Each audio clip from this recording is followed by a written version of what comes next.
Hi friends, मैं प्रदीप त्यागी district Amroha Uttar Pradesh से आज आपके बीच एक ऐसे विषय पर बात करना चाहता हूं जिससे आप अपना कैरियर भी बना सकते हैं, अपने आप को स्वस्थ भी रख सकते हैं, क्योंकि आज स्वास्थ्य रक्षा एक बड़ी चुनौती है। हम एक ऐसे दौर से गुजर रहे हैं जिसमें स्वास्थ्य को बचाना बड़ा मुश्किल कार्य हो गया है। आज हमारी हवा, आज हमारा पानी, आज हमारा खान पान सभी लगभग अस्त व्यस्त हो चुका है।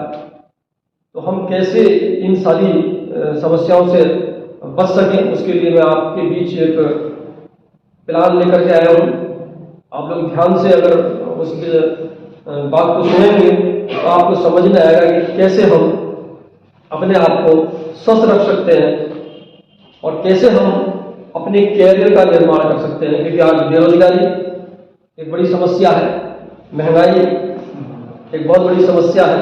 तो मैं आज उन कुछ चीज़ों का आपके साथ चर्चा करूंगा, लेकिन उन पर चर्चा करने से पहले कि ये सब कुछ कैसे संभव हो सकता है, हमें आज की अपनी वर्तमान मार्केटिंग व्यवस्था को समझना होगा कि वो मार्केटिंग व्यवस्था क्या है जिसके कारण हमारा खान पीन खराब हो चुका है।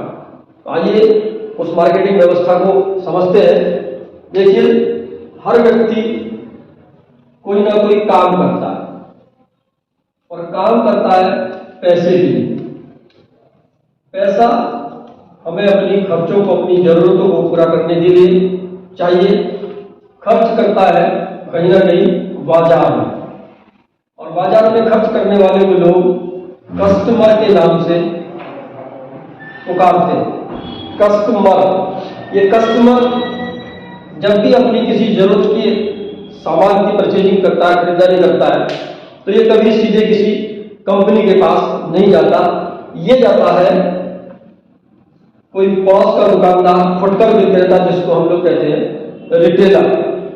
इसको नमक की, आटे की, हल्दी की, धनिए की, चाय की, सरफ की या किसी भी प्रोडक्ट की अगर इसको आवश्यकता पड़ती है तो ये रिटेलर के पास जाता है। रिटेलर उसी सामान को होलसेलर से खरीदता है और होलसेलर उसी सामान को डिस्ट्रीब्यूटर से खरीदता है और डिस्ट्रीब्यूटर उसी सामान को स्टॉकिस्ट से खरीदता है, स्टॉकिस्ट उसी सामान को कंपनी से खरीदता है, और एक कंपनी अपने प्रोडक्ट को बेचने के लिए विज्ञापन का सहारा लेती है, जो कि एक अतिशयोक्ति से भरा हुआ विज्ञापन होता है, जिसमें कोई भी एक हीरो हीरोइन आती है और बोलती है मेरी सुंदर त्वचा का राज।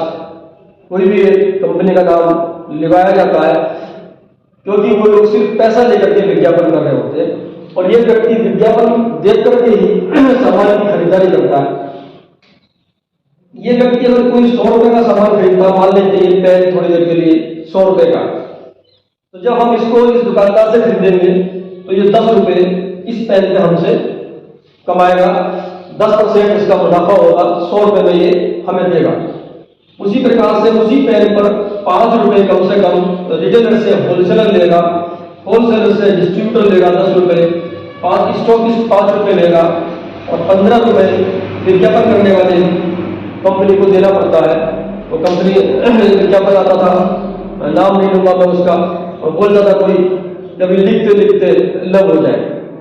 तो क्या पेन के विज्ञापन के लिए कंपनी को पैसे देने पड़ते हैं। इस प्रकार से इस मार्केटिंग व्यवस्था में अगर देखेंगे तो 45% पैसा ये कुछ चंद लोगों में बढ़ता है।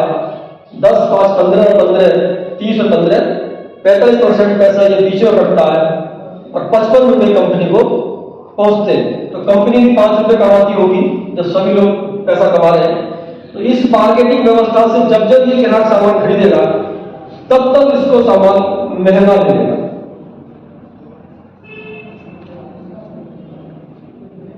$50 का सामान 100 में मिलेगा तो 500 का सामान 1000 में मिलेगा, और कोई 5000 का सामान है तो वो 10,000 का मिलेगा।